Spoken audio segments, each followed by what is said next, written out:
السلام علیکم ورحمۃ اللہ وبرکاتہ۔ میرے پیارے ناظرین، مولانا محمود مدنی کے خلاف اب بریلی شریف سے بھی اعلان ہو چکا ہے۔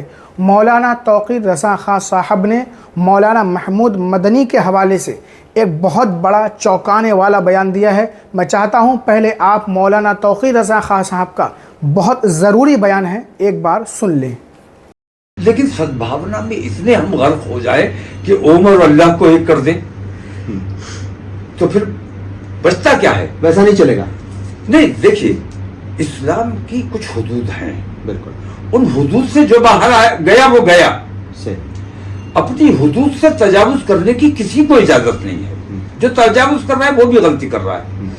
تو سدبھاونا ضروری ہے، لیکن سدبھاونا کے لیے اوم اور اللہ کو ایک کرنا۔ اچھا، مسلک میں کسی قسم کی کوئی گنجائش نہیں، کوئی سمجھوتا نہیں کیا جا سکتا۔ جو ان کے عقائد ہیں وہ ان کا اور ان کی قبر کا معاملہ ہے۔ جو میرا عقیدہ ہے تو مگر کھلے طور پر کہہ دیا تھا یہ، لیکن سدبھاونا میں اتنے ہم غرق ہو جائے کہ عمر اور اللہ کو ایک کر دیں تو پھر بچتا کیا ہے؟ ویسا نہیں چلے گا۔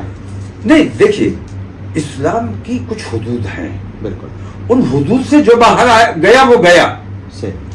اپنی حدود سے تجاوز کرنے کی کسی کو اجازت نہیں ہے۔ جو تجاوز کر رہا ہے وہ بھی غلطی کر رہا ہے۔ تو سدبھاونا ضروری ہے، لیکن سدبھاونا کے لیے اوم اور اللہ کو ایک کرنا۔ اچھا، میں نے کال کیا تھا آپ کو جے پور سے انٹرویو دیکھتے ہوئے، کسی نے مجھے دکھایا تھا جس میں آپ کہہ رہے تھے کہ ہم دیوبندیوں کو مسلمان مانتے ہی نہیں ہیں۔ ابھی آج بھی اسی موقع پہ ہے یا وہ ہے؟ چلا کے دکھا دوں گا میں، آپ اگر کہیں گے۔ نہیں، میں تو کلیئر کٹ کہتا ہوں کہ ہمارا، میں جو اتحاد کی بات کرتا ہوں، میں آج بھی کہتا ہوں کہ اتحاد ملکی معاملات میں باقی تمام تکلیفوں، کیونکہ ان کی پریشانی اور میری پریشانی ایک ہے۔ انہیں دیوبندی نہیں سمجھا جا رہا ہے، مجھے بریلوی نہیں سمجھا جا رہا ہے، انہیں شیعہ نہیں سمجھا جا رہا ہے، بلکہ تمام لوگ انہیں وہ ہندووادی سنگٹھن، یہ سرکار اور یہ تمام لوگ مسلمان سمجھ رہے ہیں۔ تو مسلمان سمجھے جانے والے تمام لوگوں کو متحد ہونا چاہیے ان تمام تکلیفوں سے۔ نہیں، آپ کا اس پہ سنیے، میں وہی بتا رہا ہوں، ان تمام تکلیفوں سے لڑنے کے لیے۔ لیکن مسلک میں کسی قسم کی کوئی گنجائش نہیں، کوئی سمجھوتا نہیں کیا جا سکتا۔ جو ان کے عقائد ہیں وہ ان کا اور ان کی قبر کا معاملہ ہے۔ جو میرا عقیدہ ہے تو مگر آپ کھلے طور پر کہہ دیا تھا یہ شیعہ سنی اتحاد ہونا چاہیے، رہنا چاہیے، کیونکہ ان کو مسلمان سمجھا جاتا ہے، ہمیں مسلمان سمجھا جاتا ہے۔ تو وہ لوگ ہم میں فرق نہیں کرتے۔ تو ہم جب کہیں لنچنگ ہو جاتی ہے، جیسے ناصر اور جنید کو زندہ جلا دیا گیا یا اخلاق کی لنچنگ کر دی گئی، اب وہ یہ نہیں پوچھتے کہ بھائی آپ کس مسلک کے ہو۔ اب نہیں، ہمیں بھی تحقیق نہیں کہ وہ کس مسلک کے ہیں۔ ہم یہ سمجھ کے کہ مسلمان مار دیا گیا، مسلمان کے ساتھ ظلم ہو گیا، تب ہم مسلک کی تحقیق کیوں نہیں کرتے کہ وہ کس مسلک سے تعلق رکھتا ہے اور اس مسلک کے لوگ ہی اس کے غم میں شریک ہو، ہمارا ان سے کوئی تعلق نہیں۔ تو میں تو یہ بات کہتا ہوں، بار بار کہتا ہوں، تو عقیدہ آپ کا آپ کے ساتھ ہے، میرا میرے ساتھ ہے، اور میرا عقیدہ میرے اور اللہ کے بیچ کی بات ہے، آپ کا عقیدہ آپ کے اور اللہ کے بیچ کی بات ہے۔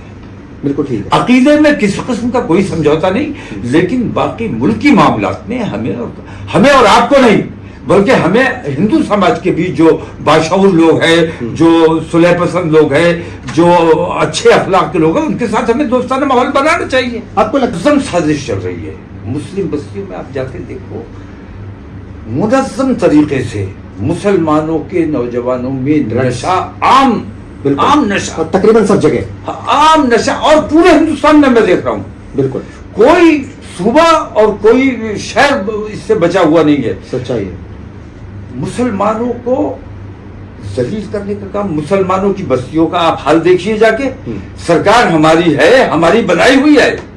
صحیح، دلی کی سرکار کس کی ہے؟ ہمارے دم پہ بنائی گئی ہے، RSS نے نہیں بنوائی ہے۔ لیکن ہماری مسلم بستیوں کا حال دیکھیے جا کے، تو یہ ہمارے ساتھ ایماندار کوئی نہیں ہے۔ پیارے ناظرین، مولانا توقیر رضا خان صاحب کا بیان تو آپ نے سن لیا، کیونکہ بہت سارے مسلمان غلط فہمی کا شکار ہیں۔ وہ یہ سوچتے ہیں بھائی سنی، دیوبندی، شیعہ ہے نا، وہابی، یہ کیسے ایک ہو سکتے ہیں؟ ارے بھائی، ایک ہونے کے لیے کہا جا رہا ہے اپنے حقوق کی لڑائی لڑنے کے لیے، یہ جو ماحول کریٹ کیا گیا ہے اس کے لیے، نہ کہ عقائد اور مسلک کے اعتبار سے۔ بھائی سنی کا جو عقیدہ ہے وہ اس کے ساتھ رہے گا، اور دیوبندی وہابی کا جو عقیدہ، شیعہ کا جو عقیدہ ہے، ان کے جو اعمال ہیں ان کے ساتھ رہیں گے۔ مسلک کے اعتبار سے ایک ہونے کے لیے نہیں کہا جا رہا ہے۔ جب کسی مسلمان کی لنچنگ کی جاتی ہے تب یہ سوال نہیں کھڑا ہوتا ہے کہ وہ سنی ہے، دیوبندی ہے، وہابی ہے، شیعہ کیا ہے۔ تو ایسے ماحول میں متحد ہونا بہت زیادہ ضروری ہے۔ متحد ہو تو بدل ڈالو، ہے نا، باطل کا نظام، منتشر ہو تو مرو، شور مچاتے کیوں ہوں۔ ابھی آپ نے گجرات میں بھی دیکھا کیا ہوا، ٹھیک ہے، راتوں رات وہاں پر مسجدیں، مزار، بہت سارے مکانات گرا دیے گئے۔ اجمیر شریف درگاہ میں، ہے نا، اس کو شیو مندر قرار دینے کی مانگ کی جا رہی ہے۔ دلی کی مسجد میں، ہے نا، جھانسی کی رانی کی مورتی لگانے کی بات کی جا رہی ہے۔ تو یہ تمام چیزیں درشاتی ہیں کہ مسلمانوں کو متحد ہونا بہت زیادہ اہم ہے، ضروری ہے۔ میرے پیارے ناظرین، اس ویڈیو کے بارے میں آپ کی کیا رائے ہے کمنٹ کر کے ضرور بتائیں، اور اس ویڈیو کو لازمی شیئر ضرور کر دیں۔ اور آپ نے دیکھا کہ ایسے ماحول میں جہاں مولانا توقیر رضا خان صاحب متحد ہونے کی بات کر رہے ہیں، اور وہیں پر مولانا محمود مدنی کا کتنا بیہودہ بیان ہے کہ مسلمان پاگل ہیں، یہ ہیں، وہ ہیں، اویسی صاحب پر تو مقدمہ ہونا چاہیے، کتنا مطلب شرمناک بیان انہوں نے دیا ہے۔ خود